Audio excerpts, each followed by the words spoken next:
All right, guys, we're going to go ahead and start. And as people come in, Jackie will and let them into the room. Well, thank you everyone for being here tonight. Welcome to UW-Madison Department of OBGYN Healthy Woman Community Talk about chemical straighteners and uterine cancer. Tonight's session is being recorded and will be available for viewing in a few days after tonight. We will send a link to the video to everyone who registered, along with links to any resources or our speakers share this evening. Please share the information with your friends and family, people in the community, colleagues you think might be interested in this subject. We will have about a 45 or 30 to 45 minutes of presentation from our two wonderful speakers, followed by time for questions from you all. Please enter your questions into the questions and answers. Myself, as well as Jackie, will also try to get those questions to our presenters. I want to talk about our two speakers for this evening, and please make sure everyone mutes themselves. So we're going to start off with Janelle Sobecki. She is Dr. Sobecki.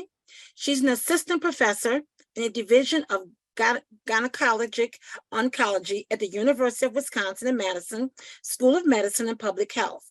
Dr. Sobecki specializes in surgical and medical care of women with gynecologic cancers, including uterine cancer, and serves as a co-leader of the clinical trials research program for gynecologic cancer at the UW Carbon Cancer Center.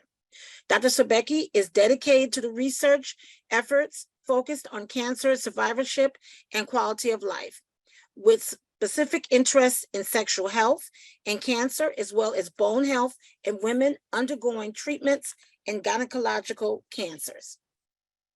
Dr. Chang is a professional researcher at the National Institute of Environmental Health. Dr. Chang got her PhD in environmental health science from Emory University in Atlanta, Georgia, and her master's in environmental health and bachelor's in nursing from National Taiwan University. Her research focuses on exposure to environmental chemicals in relation to women's cancer and health. At this time, we're going to do some poll questions to you guys, and we're going to kind of share the results, and then Dr. Sobecki is going to step in and start her presentation. I think this is not the poll. This is a poll for one of my presentation. Oh no, sorry. My bad. This is correct. Sorry. It's okay.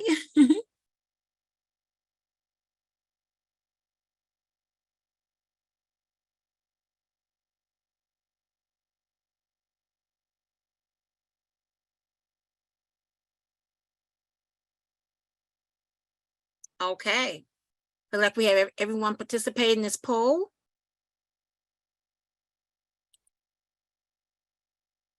We're going to share the results.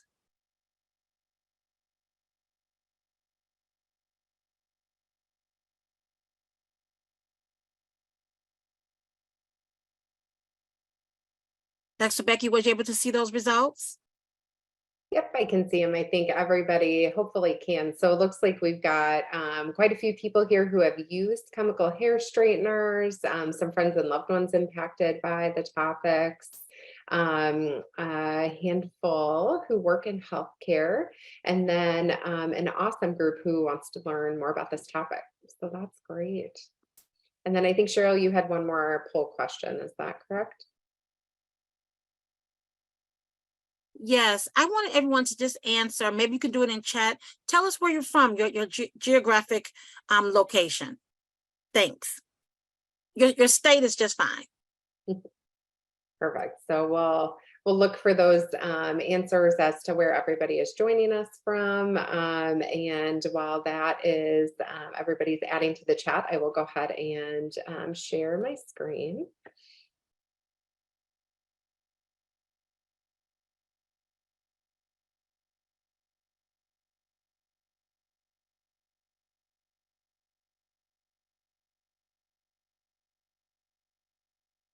All right, so far it looks like we have no surprise, handful of people from Wisconsin, but it looks like we've also got some people joining us from Chicago, Fargo, North Dakota. Welcome, Fond du Lac, Durham, North Carolina, Dr. Chang.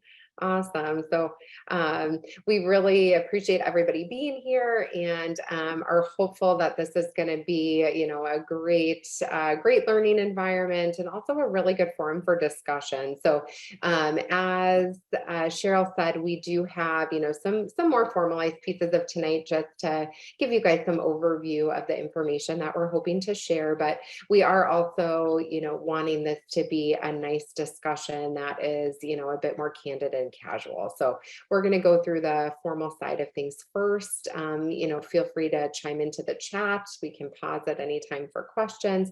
And then we'll have some time towards the second half of our evening together to talk about things that are important to all of you, and things that hopefully we can help answer. So for the first part of the presentation side of things, I'm going to talk a little bit about uterine cancer in general to really set the stage for this important issue that faces, many women across the country, and certainly across Wisconsin, so that we've kind of got that background laid for the specific research that Dr. Chang is going to talk about that her and her colleagues did. So without further delay, we are going to get started talking about uterine cancer in general. Let's see if I can advance these. Perfect. So what is uterine cancer? So uterine cancers are any cancers that arise within the uterus. So anatomy, cartoon kind of picture here, but what you guys can see is sort of all of the components of the larger female reproductive system, with this uterus being really that central organ. So the uterus being the place where a pregnancy would implant and grow if a woman were pregnant. And throughout a woman's life, this uterus serves as, the potential carrier of a pregnancy. And also, that is the organ that produces menstrual flow, or menses, or a period, many different words for that, on a cyclic time period. So when a woman has their period, the uterus is responsible, as many people here likely know. Some important components of the uterus, just for, information that we're going to talk about tonight. So the uterus is this entire organ that you see here on the photo. And what's important is that there is a couple of specific areas that have different names in the uterus. So I'm sure people are fairly familiar of hearing about the cervix. The cervix is actually not a second separate organ, but it is the lower portion of the uterus, and it gets its own name. And you can see that kind of depicted here. From a cancer standpoint, one area of the uterus that's really important to distinguish is something called the endometrium. And what the endometrium is the endometrium is the lining of the uterus. And this lining is what responds to hormones in a woman's body throughout her menstrual cycle. So this lining builds up. Ovulation happens. Depending on whether a woman becomes pregnant or not, that lining, if a woman is not pregnant, will shed. And that shedding is what, people know as their menses, or their menstrual period. And this lining is prone to abnormalities that can lead to cancer. So if you hear endometrial cancer, that is that specific lining portion of the uterus where a cancer has developed. Many people will, kind of interchange uterine cancer with endometrial cancer, but that specific difference can be important in some instances, when depending on what topic about uterine cancer we're discussing. So the endometrium, or what could become endometrial cancer, is a very distinct entity, and that's that lining that you see there.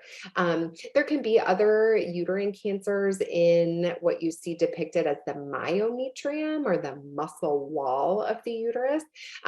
Those typically tend to be more rare cancers. So those are not the most common cancers that we see and treat, but certainly an area that is also prone to developing a cancer. Most of the rest of the information that I'm going to talk about with regard to uterine cancer is going to refer to that endometrium, which is the most common site. But just know that, some other areas of the uterus can also more rarely develop cancers. So who gets uterine cancer? Who has uterine cancer? So what we know is that the majority of women who develop uterine cancer are women who have already undergone menopause. And our average age of a woman with uterine cancer is about 60 years old.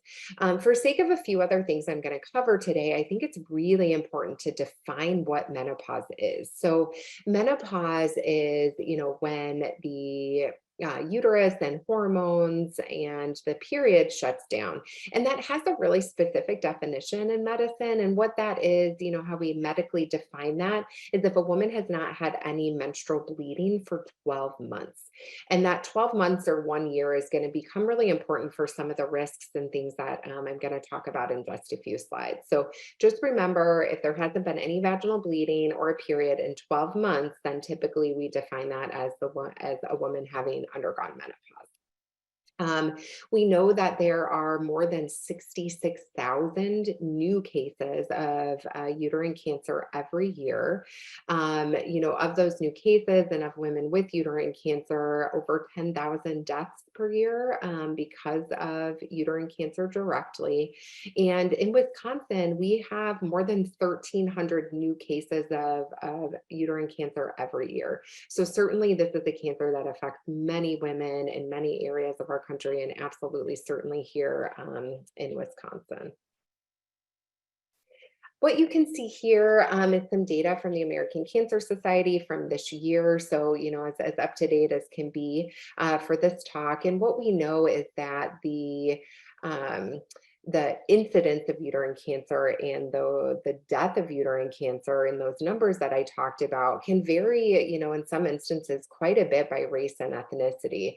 So you can see incidence rates here on the left, which differ based on race and ethnicity, and then death rates here on the right-hand side of the screen. And, what I think is really notable, certainly to many people probably looking at these charts, is that, when we look at death rates, what we see is that non-Hispanic Black women have quite a higher risk of death from uterine cancer than other race and ethnicity. And that's going to be important for some of the topics that Dr. Chang and I are going to cover this evening. So who's at risk? What are the things that put a woman at risk for uterine cancer? So we talked about age. Age, there's absolutely nothing that anybody can do about their age, but age is important, right? As tissues become older, they're prone to having abnormalities happen. So, age is always a risk for many cancers, including uterine cancer. Obesity. So obesity is a really important risk factor for uterine cancer. So one of the most common types of uterine cancer, endometrial cancer, can happen because of obesity. And the reason that that happens is because when we have excess fat on our bodies, that fat can actually become a place where extra hormones are produced or synthesized. And so the more extra fat or weight somebody has, the more extra hormone production can happen. And in women, when there's extra hormone production, most importantly, estrogen, that endometrial lining that I showed a few slides back can thicken abnormally. And when that tissue thickens abnormally, it can become prone to having cellular changes that can lead to precancer or cancer.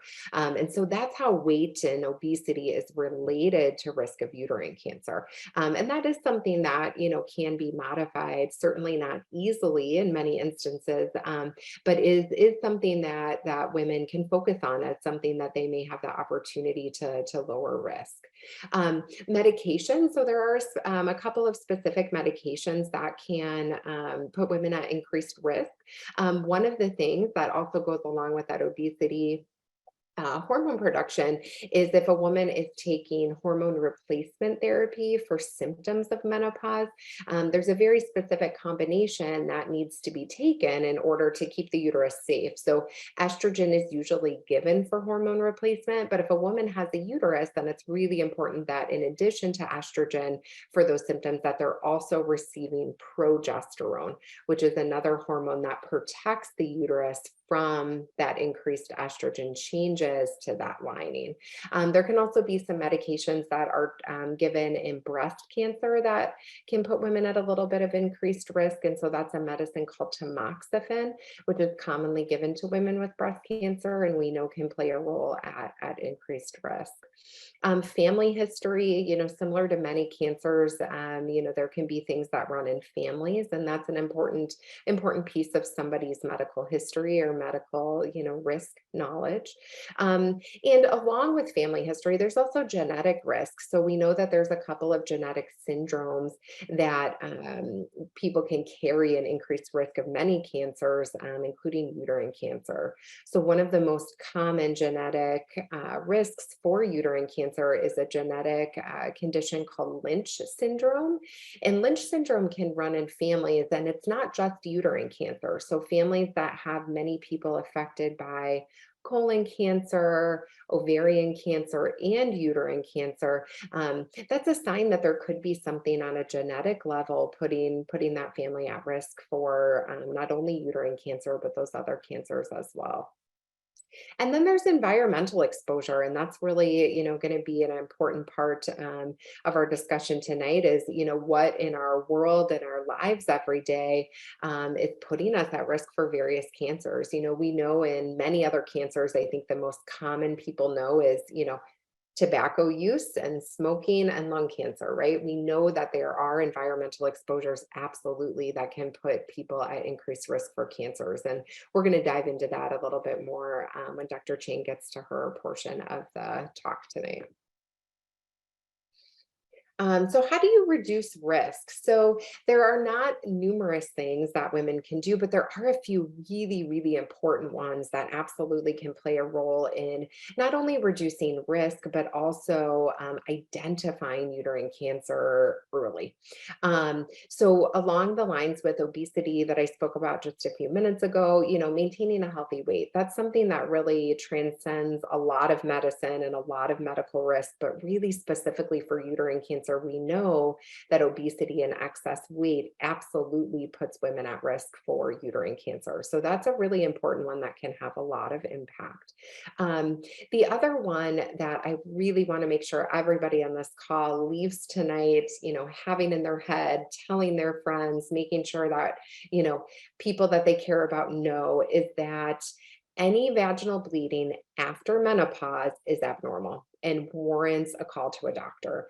I cannot tell you how many patients I've taken care of who didn't realize that if they haven't had bleeding for 12 months and then started having bleeding again, that it wasn't their period coming back, that's the body and the uterus's signal that something is abnormal. So any bleeding after that 12-month period of no bleeding has passed absolutely warrants a visit with a doctor and a workup. Really, really important, and can be one of the best ways of catching a uterine cancer as early as it can be caught with really excellent outcomes. So please, if you're somebody who, is learning that for the first time this evening and have friends, family, people you care about, that is one of the number one things to take away tonight is make sure you let your doctor know if any bleeding happens after that 12-month period or after you've gone through menopause. Along those same lines, paying attention to abnormal changes in your body, cancers absolutely cause changes. And I think it's really common for so many of us, and especially women, to downplay symptoms sometimes. Right. And symptoms of cancers in this area, they're not always really severe and they're not always, really specific, but everybody knows their body well. And if, you start developing a time period where, you're having abdominal pain, you're having cramping, something has really changed and it's not going away, speaking up and getting in with your provider to really focus on what those changes are, I think can go a long way. So how is uterine cancer diagnosed? So, if you are somebody who has that abnormal bleeding and you let your doctor know when you come in, how do we figure it out? So some of the most common things are something that's called an endometrial biopsy. So that's a small biopsy of that endometrial lining that we talked about in the diagram. And that's typically performed in the office. It is a procedure that can come with some cramping and discomfort, but is a small enough procedure that it's very easily done within a normal, gynecology office. And that does not have to be performed by a cancer specialist. That is a procedure that is performed by general OBGYNs, and they would be the one to take you through that endometrial biopsy. A lot of times that also includes something called a pelvic ultrasound. And what that ultrasound is doing is taking a look at the uterus, the fallopian tubes, the ovaries, and really importantly, again, I told you we'd talk about it quite a bit tonight, that endometrial lining. And so that pelvic ultrasound can give us a good sense as to whether that lining is thickened and at risk, for abnormal cells or not. So those two things are a really important piece of working up that abnormal bleeding if women have it. And then sometimes CT scans are used as a part of that process as well. So how is it treated? So if someone is diagnosed with uterine cancer, we have a lot of different treatment options. Most commonly, we do recommend surgery, and that surgery is going to include removal of the uterus, oftentimes removal of the fallopian tubes and the ovaries, and then also some sort of evaluation of the lymph nodes. And that is the most common recommendation that most of our patients who are newly diagnosed with uterine cancer, most patients are recommended to undergo surgery. In some instances, chemotherapy and radiation therapy can be recommended either together or separately, depending on the situation. And sometimes women who have surgery first, we do also recommend some combination of chemotherapy and radiation therapy after surgery if it's needed and if it will improve the prognosis and chance of cure for those patients. We also sometimes treat uterine cancer with hormones. I would say that's the least common treatment that we use, but hormones can be really helpful for women who are diagnosed at a young age with uterine cancer, who might be trying to spare their uterus from a hysterectomy so they could carry a child in the future. This is sometimes used for people who aren't healthy enough to have surgery or those other treatments. And so that is also a treatment option that we have in certain circumstances. And then importantly, how do women do once they're diagnosed with uterine cancer? So is uterine cancer curable?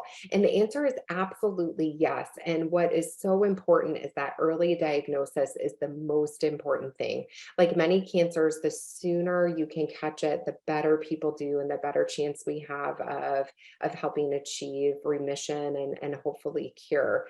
And this all ties back to that one thing I want to make sure nobody forgets, which is that if there's any bleeding after the 12 months of, the period stopping or in menopause, it's never normal. And the body, thankfully, the uterus usually gives women an early warning sign with that vaginal bleeding.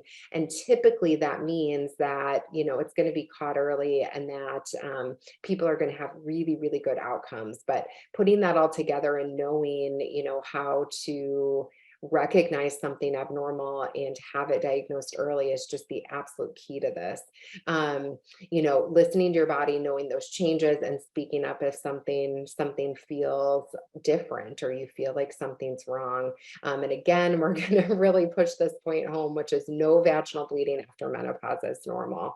What you can see here is I included some of the national data on survival of uterine cancer. And what you can see is that part of the chart that talks about localized. So localized means it is in the uterus, caught early, and has not had a chance to spread. And what you can see there is that the who is surviving 5 years after this diagnosis is 96% of patients. So can have really, really good outcomes when it's caught early. And like many cancers, if it's caught once it has spread, you can see that percentage of people who, are surviving that cancer 5 years later goes down as the cancer spreads. But really, really excellent outcomes if women are able to identify these symptoms and get to us as soon as possible. I don't see too much in the chat. I think we may, let's see, is that a question or more locations? More locations. So we will absolutely have time for some questions. If anyone has any pressing questions about what I just presented, feel free to speak up or put it in the chat. And if not, then I am going to hand it over to Dr. Chang, who's going to really explore specifically exposure to chemical hair straighteners and those environmental risks that we know can play a really important role in risk of ovarian or of uterine cancer. And I'm going to stop sharing so I can hand it off to her.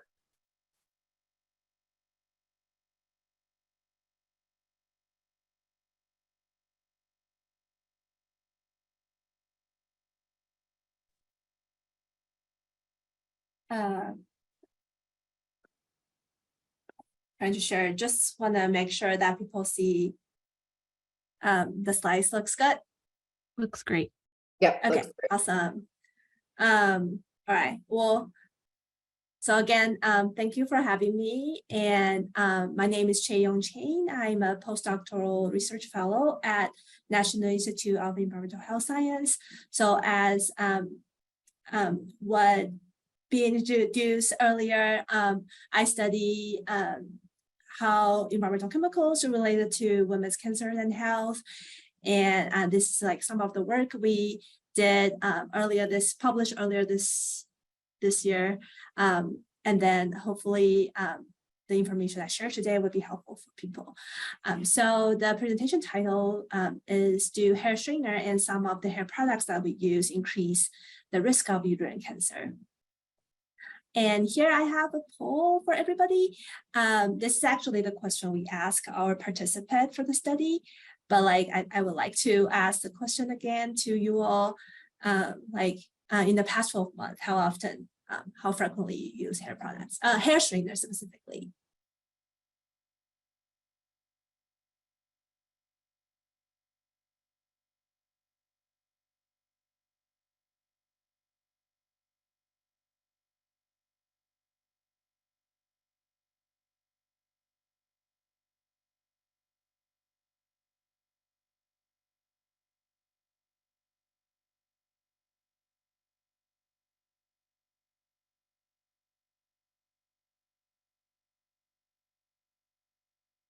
Okay. Looks like we have our result back. So I see majority of our participants rarely or never use straighteners or relaxer in the past 12 months. And then, but there's some people still using products in the past 12 months. So just to share what our study participant looks like. This was the information collected during 2003 to 2009. So a little bit while ago, almost 20 years ago. And then looking at the distribution, we found hair straightener use is very common among women, especially among Black women. Looking at this bar chart, you will see that over 40% of the Black women in our study say that they use hair straightener more than 4 times in the past 12 months. And then, and then for non-Hispanic white women, we see less frequent use among this group of women. And there's less than 1% of the white women who reported that they use hair straightener more than 4 times in the past year. And also historically, hair straighteners have been used among Black women because of the cultural norm and standard of beauty that favor long straight hair. So this is kind of what we would expect to see, the higher prevalence of using this product among Black women. And then also there are other hair products, for example, hair dyes. More than 50% of the women whose at their age of 40 years old use hair dye, report that they use hair dye before. Okay. And then here comes poll number 2. Thank you. So at what age did you first started using hair straightener or relaxers? And I also myself straightened my hair one time in my adulthood. So I just sharing some of the finding for myself.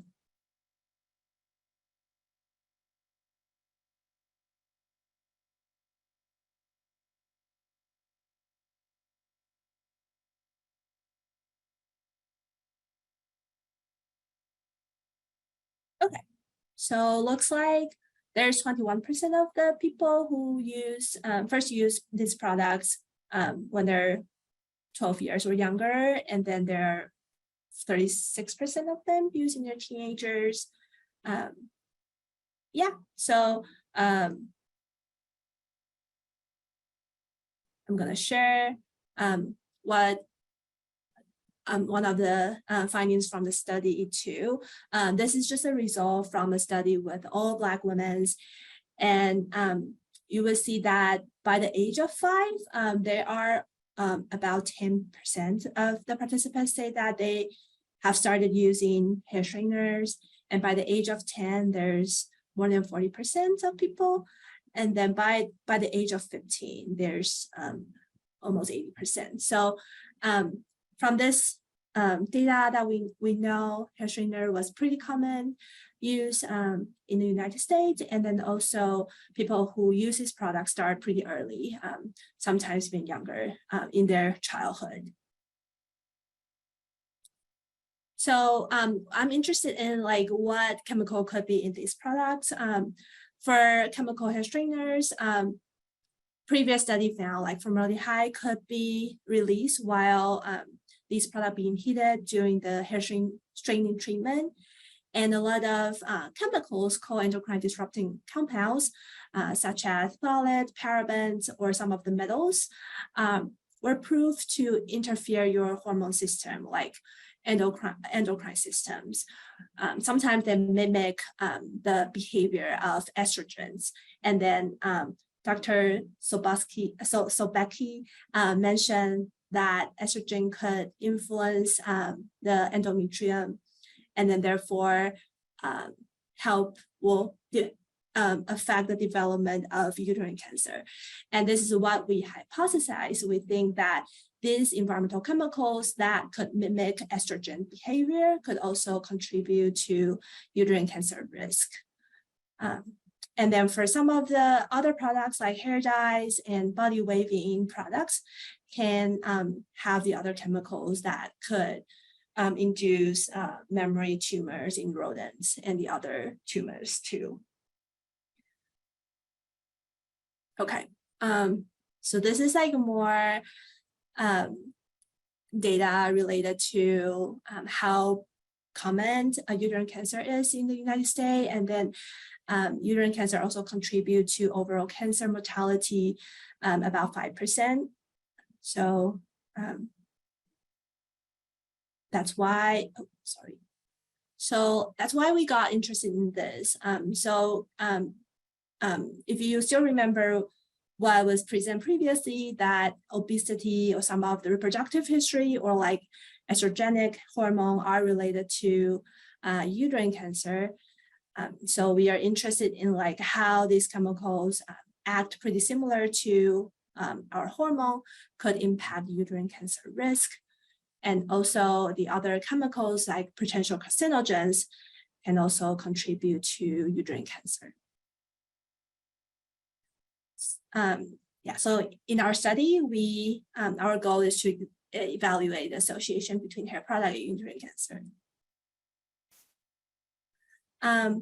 So we use the study from the data from the sister study, which is a prospective United States, US-wide cohort, and we enrolled more than 50,000 women who have at least a sister diagnosed with breast cancer, but themselves breast cancer free from the year 2003 and 2009. And these women are at age from 35 to 74. And then our participants live all across the United States. And you can see on this map, this is where our participants live. It's like pretty spread out in the country. And then we follow our participant first time at the baseline and then all the way till now. We conduct questionnaires and then follow up with their medical records regularly to see if they have they're being diagnosed with diseases, disorders, and also cancers. For this study, we look at uterine cancer cases. So up until recently, our participant among 50,000 of them, there's 378 uterine cancer cases. So this is actually what we ask to the participant, and this is also similar to the poll that we sent it to you earlier, which is like in the past 12 months, how often you use this product. And we group some of these options in our analysis because there's only a few people answer certain option here. It's easier and like more power for us to combine them. So in the result you will see later, all the category would be never used in the past 12 months or small, like less than 4 times a year and more than 4 times a year. And we also ask their use of other products, including hair dyes. For hair dye, we have permanent hair dye, semi-permanent hair dye, temporary hair dyes, and also we have perms and body waves. And these are the participants' characteristics in our study. So these women that we study and follows are at medium of 55 years old back in the 2003 to 2009 time period. And the majority of them are non-Hispanic Black women, with almost 10% of Black women. And then these women are at higher socioeconomic status. 51% of them have a bachelor's degree or above. And then 33% of them have annual income above $100,000 per year. And these are the findings for the strain, like ever straightener use and uterine cancer. So if you say that you ever use hair straightener in the past 12 months, what is your risk? And your risk is about 1.8 times higher than the people who've like never report using hair straighteners. That's what we found in our study. And we further look into it, comparing the more frequent, like most frequent users, those who report to use hair products, hair straightener more than 4 times a year.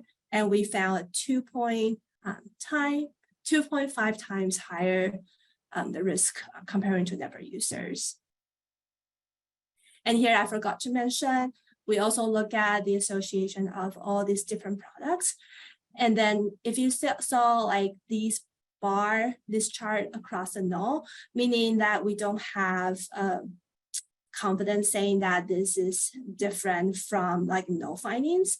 So we would say that for the rest of these products are mostly no association, or we don't really find a signal showing either protective or harmful effect of using those products. And then we also look at this by race. So you will see a very similar risk in terms of the magnitude. So for the most frequent user, it is like 2.5 times higher among non-Hispanic White women, and the Black women is like 2.1 times higher. Although because we have less Black women, so our estimates are less precise than non-Hispanic White women, but overall we see like very similar magnitude in terms of the effect. So you might think that 2.5 times increase in risk sounds very, very scary. And one thing it is important to know is that uterine cancer is fortunately not super common. So in our population in the United States, this is data from 2016 to 2018, it is about 1.5% of the risk. So by the age of 70, you will have like 1.5% chance of getting uterine cancer. And in our study population is slightly higher, which is not uncommon to find, and is within like a reasonable range.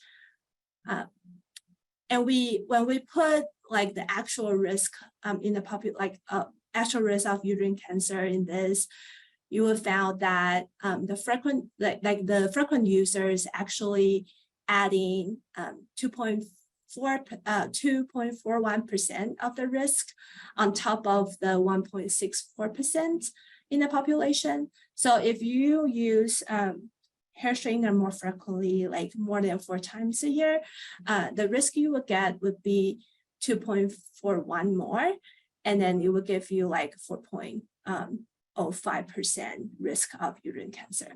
So if you think of that way, it isn't that crazy comparing to like when we look at this relative risk, which is 2.5 times higher. I'm saying this because I think there are a lot of different risk factors for uterine cancer, and straightener is one of them, and environmental chemicals might be one of them.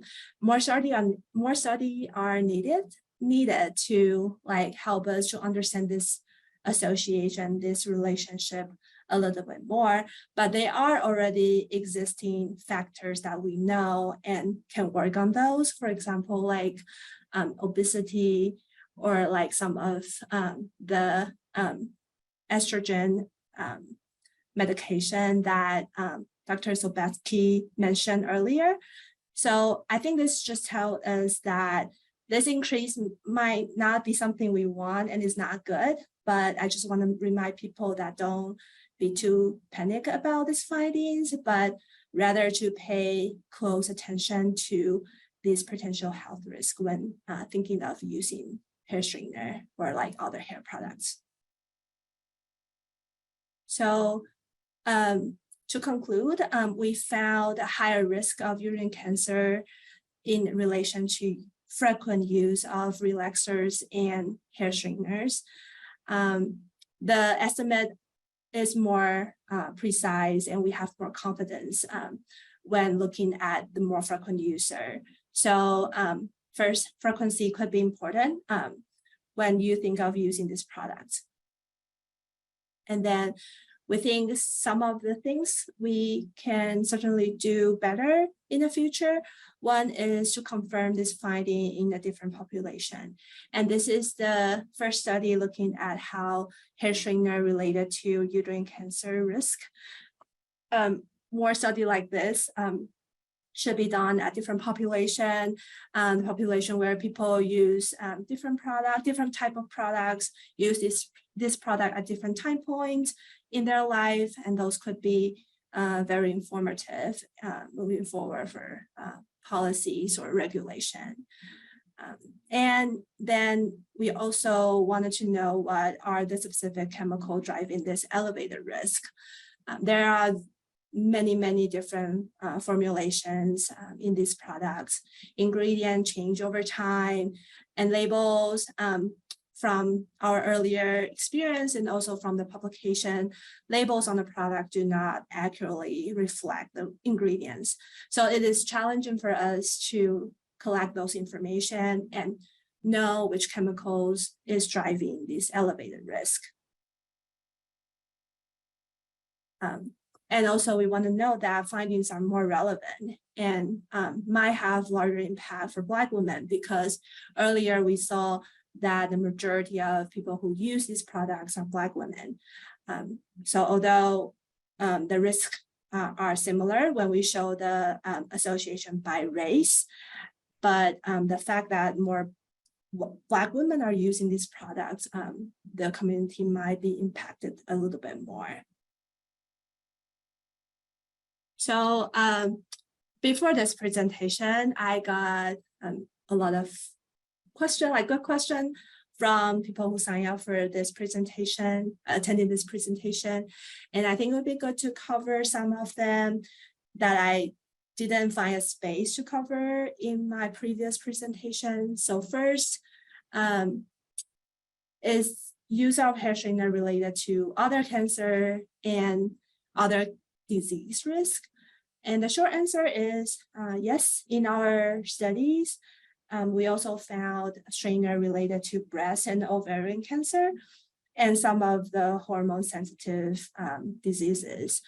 And similar findings are also found in other studies, but not like always consistent. So it is good to have more study in the future for sure, and also to understand what are the difference between products and what are the difference in like of the ingredient in these products. And the second question is, how about other products? Are they risky?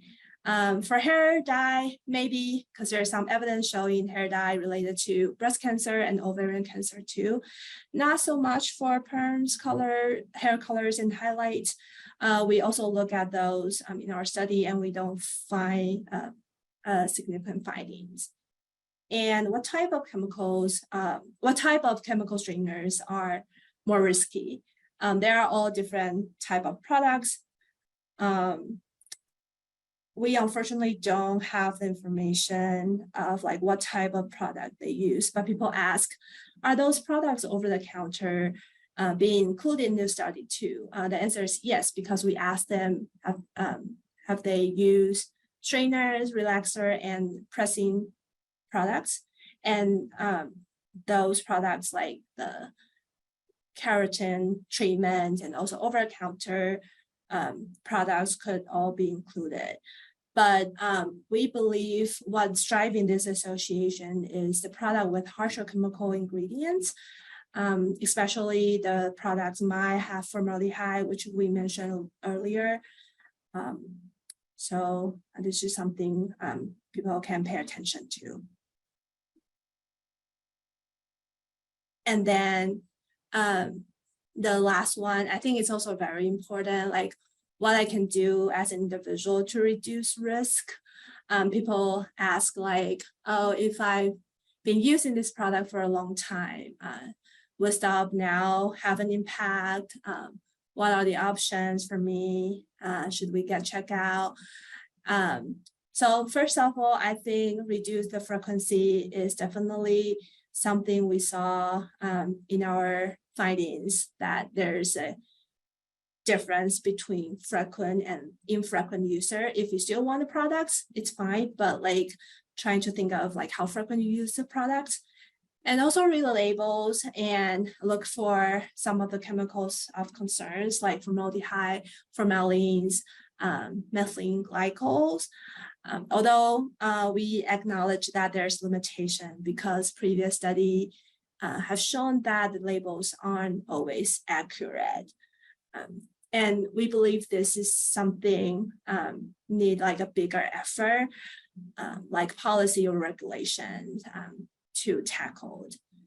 And then lastly, there are also some information from good organization assessing the safety and health for consumer products like Environmental Working Group, and they have information on their website. If people are interested in knowing more, feel free to look around and look for those information. But again, there's only so much we can do given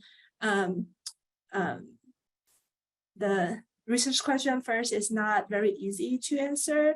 And secondly, we just know so much about the ingredient in this product. All right, so I believe that's all. Here's our my colleagues who've been working on this project together with me. And thank you. And I'm happy to take any question people might have.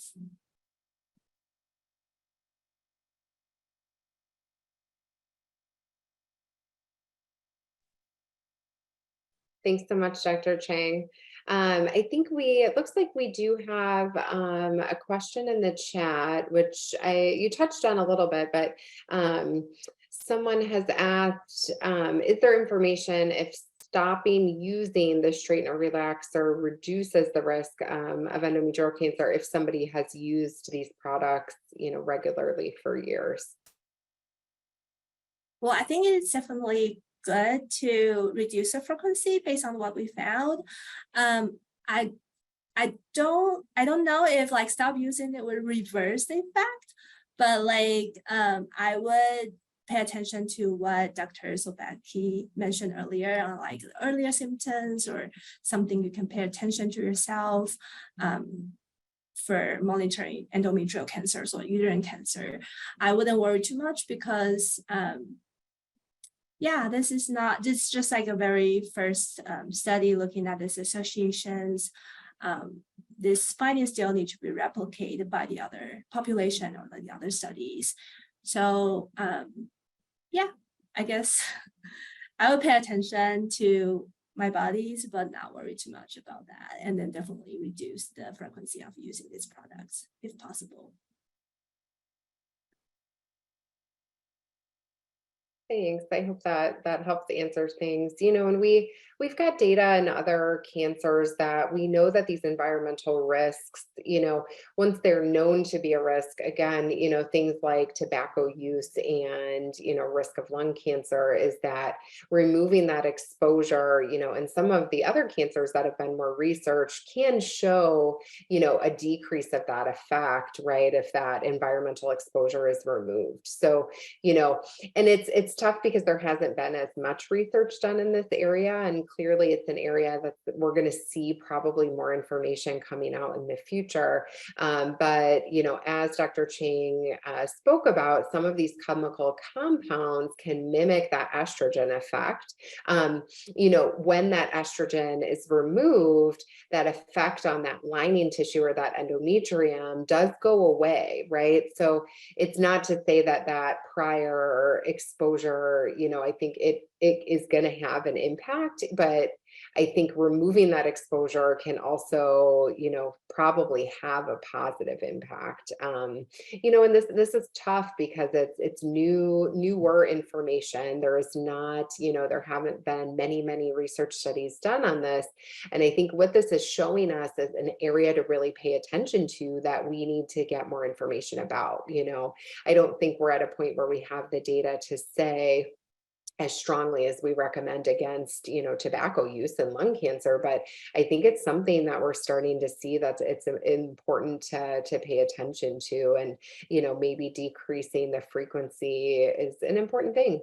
Dr. Chang and her colleagues found that, people who used these products but used them less often had a lower risk that was more close to, kind of the general population of people, that by chance get uterine cancer. I hope that's helpful. And if there's more to explore there, please, please speak up.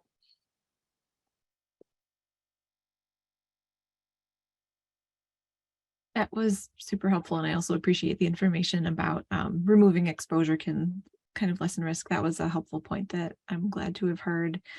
We do have one question that came in via the Q&A, and that was just if we are aware of any studies that have happened on keratin type hair straighteners yet. I just wanted to put that out to both of you, if you've seen anything in that realm of research yet looking at keratin type straighteners. Yeah, so this is the first study looking at these associations, and we did not ask our participant like what type of product that you use, like what type of straightening product you use. So the short answer is we don't have information specific to keratin treatment. But I would say I don't know if you noticed the incidents back in 2010. There's a group of hairstylists complain about they feeling uncomfortable during hair straightening treatment, especially when heating the products. And that's when people starting to find out, oh, these products actually have formaldehyde, because formaldehyde was detected in the air in hair salons and also in the products. And I believe those products are one type of keratin treatment. I know since then, because like this incident get a lot of attention, those products were like the companies started to reduce or remove formaldehyde from their products. But first things, we don't know how good they're doing in their products. And also there's no, to my knowledge, there's no current regulation on formaldehyde in hair products. So I guess there's still lack of information on if those, if formaldehyde has been completely removed from keratin type of straighteners or smoothing hair treatment yet. Yeah, I hope this is helpful. Yeah, thank you. We've got another question in the chat. If someone has had a hysterectomy, should they be as concerned about cancer and hair straightening products? It's a great question. Yeah, this is, sorry, I will come to this question, but I want to add a little bit to my earlier responses. So the incident was in 2010, like I mentioned, a group of hairstylists complained about the discomfort when using this product. Our study collect our information of hair straightener use before that, it's like around 2003 and 2009. And we guess this is probably the time when these type of treatment were very popular among women. So it is hard to say how the products, evolved after that. But I think the time points give us a little bit more information here. Just want to add that. And for the hysterectomy question, so for this study, we exclude the women who had hysterectomy before it should like to be enrolled in this specific analysis, because we think the women who had a hysterectomy are not at risk for uterine cancer. But probably Dr. Sobecki can chime in a little bit more about this.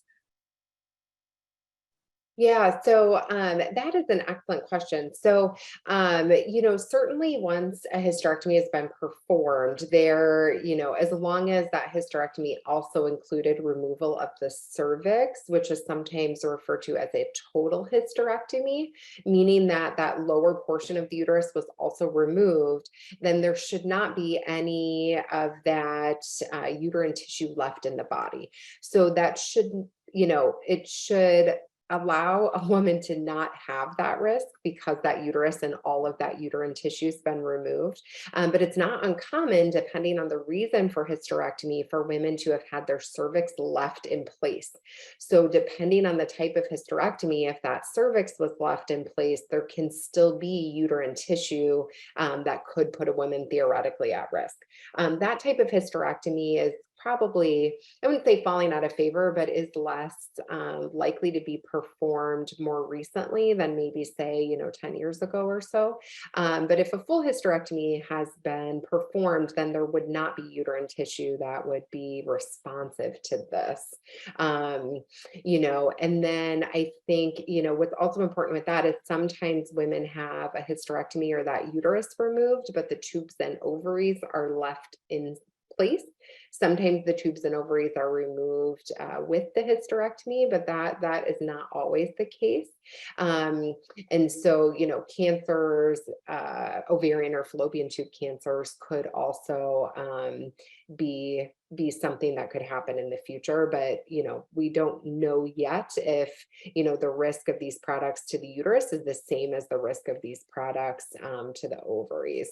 There have been just a couple, even this week, we don't have the time to talk super in depth about this, but even this week, I had seen a research study that came out that was looking at, people's jobs and the risk of ovarian cancer. So, if you have a certain job or another, are you more at risk for that type of cancer? And really interestingly, they found that people who had been hairdressers for over 10 years had a higher risk of ovarian cancer.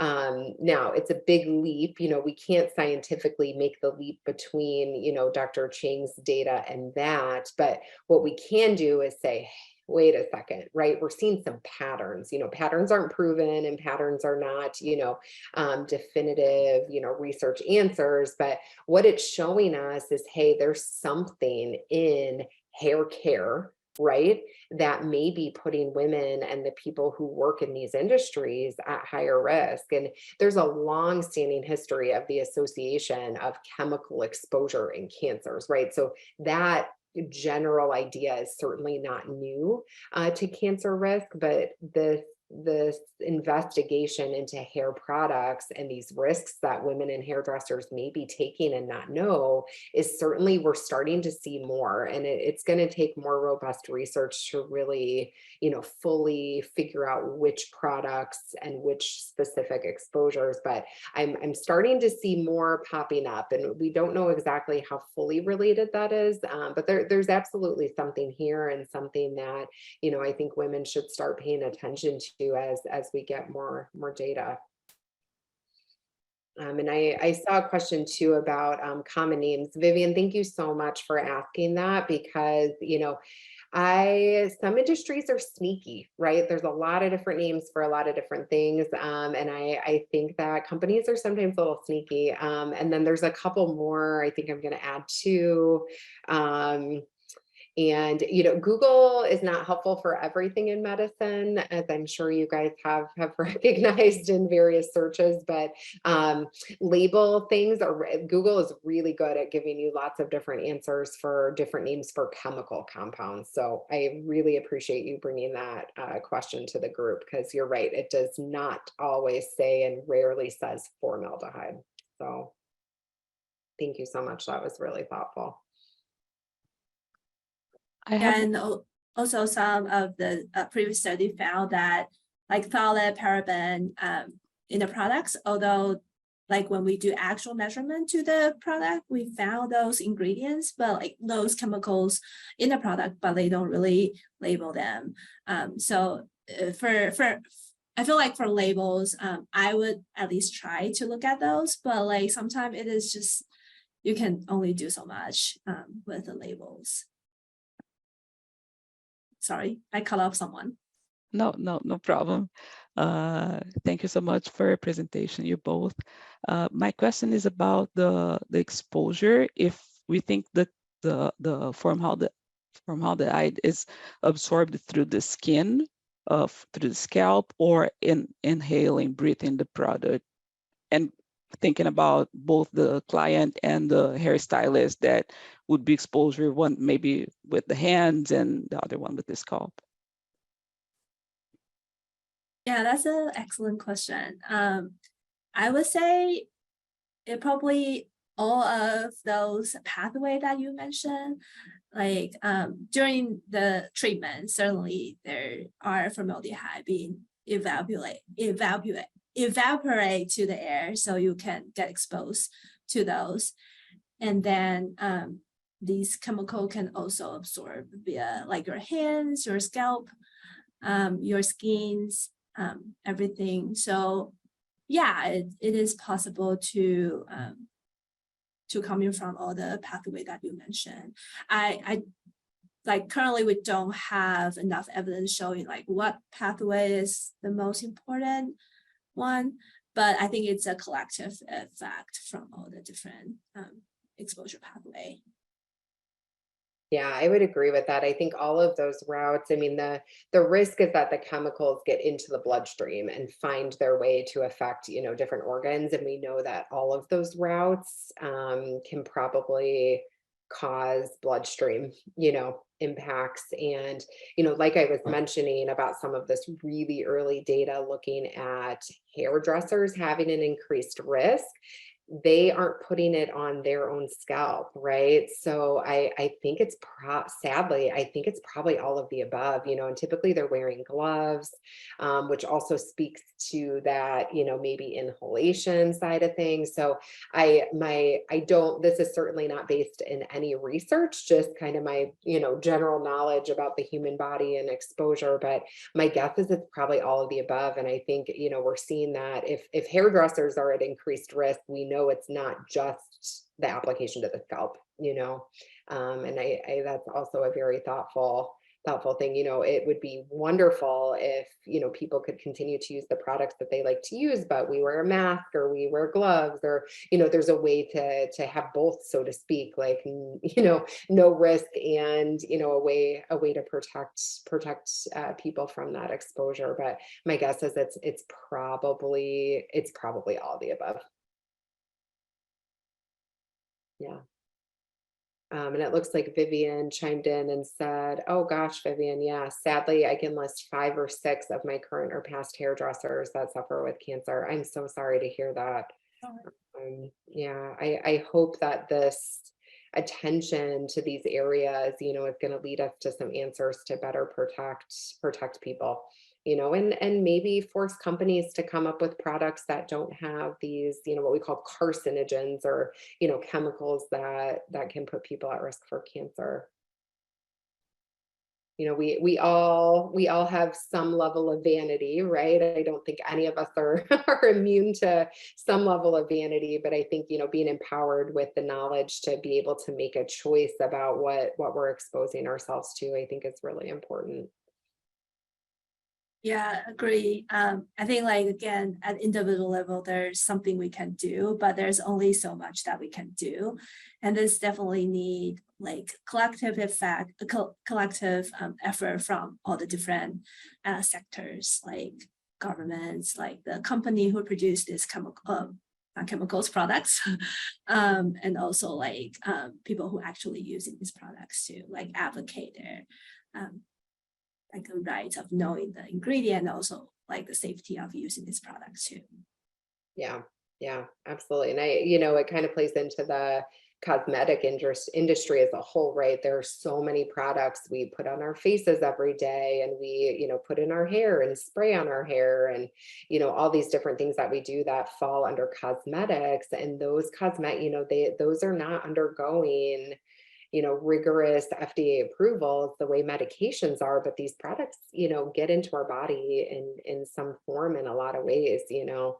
And I think it's important that this is starting to get the attention it deserves, so that we know what things we're using in our daily lives that may be putting us at risk for things.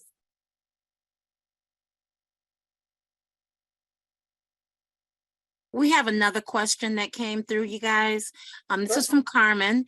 It says, why would a doctor perform a partial hysterectomy versus a complete hysterectomy? Why leave the cervix? Yeah. Oh, that is opening a can of worms, but I'm happy to tackle it. So there, you know, the number one reason, I will say, you know, this is speaking very, very generally, and we could have a whole talk on this, is there had been some research reports that had really discussed the sexual side effects of removing the cervix at the time of hysterectomy. And I will tell you that research has shown both that leaving the cervix gives better sexual you know, function after hysterectomy than taking the cervix out. And there have been some research studies that have, you know, investigated this same question and have not found a difference between taking the cervix out and leaving the cervix in. And so that was the main reason that hysterectomies like that were performed. There, you know, there's a handful of other reasons, and certain, you know, there can be certain situations where surgically, you know, a surgeon would not be able to, you know, remove a cervix, you know, just based on technical skill or scar tissue or things like that. But kind of that main driving force was actually sexual function, which has not been proven well one way or the other. You know, I, in addition to my job, do quite a bit of work in sexual health and women with cancer. What I can tell you from my perspective is that I have seen people with uterine cancer who had their cervixes left behind. And if you guys remember that diagram I showed you, it's not a separate thing, right? The cervix is just the lower portion of the uterus. And so what happens is that there can be that endometrial or uterine tissue left behind, and that tissue can develop into a cancer. And I've seen it a handful of times. And so, you know, from my perspective, I do not recommend, what's called a supracervical, or leaving that cervix behind. The other thing is, if a woman has had a hysterectomy like that, the cervix is also at risk for developing cervical cancer. So women who have had that type of hysterectomy, it's so important that they, follow all of their recommendations for Pap screening, which can detect abnormal cells on the cervix, and that they really have, the proper gyne care after they've had a hysterectomy of that type. So that's my, kind of 1 minute, 1 minute spiel on that, but that's kind of the general kind of thoughts and where that came from. I do think in many ways it's falling out of favor because of that ongoing risk of, cervix and endometrial cancer. But it certainly is a procedure that's performed, fairly often, and is considered, an acceptable surgery for providers across the country. We don't have data to say you shouldn't be doing it. As a cancer doctor, I sit on the other side, right? So my opinion on that's pretty strong for that reason.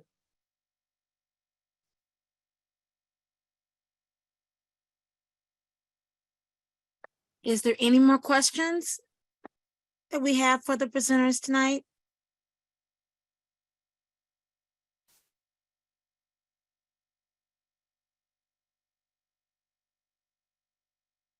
Okay, if not, I really want to thank everybody for being here this evening and participating in this Healthy Women's Community Talk. It is a subject I know that is really dear to me, because I have natural curly hair, and I used to perm my hair for years to keep it straight. Because when it does curl up, it gets all bushy and it just goes crazy. And I've been natural since 2009. And so it's really a good thing for me to know that that there could be a chance for me to gain that type of cancer. And I'm glad I've gone natural all these years. I want to thank Dr. Sabeki and Dr. Chang for being here, and I want to thank everyone for attending. And if there are no more questions this evening, we're going to end a little bit early. Is that okay with everyone? Absolutely. The modern movement in this virtual world is to end every meeting 5 or 10 minutes early. So we're going to be really, really on top of that wellness piece. But thank you guys so much for joining us. Disseminate and tell everybody what you learned tonight. And we'll certainly update this topic when we've got information to update it. So thank you guys so much for joining us. Yeah, thanks everyone. The question has been very, very good. That will potentially let us with more interesting research questions in the future. So thank you all participating and learning together. Absolutely. Yes, guys. Thanks, Jackie, for all your help with this, and Carla Gaines. You guys have a good night. Good night, Bye, everybody. everybody. Bye-bye. Bye. Thank you.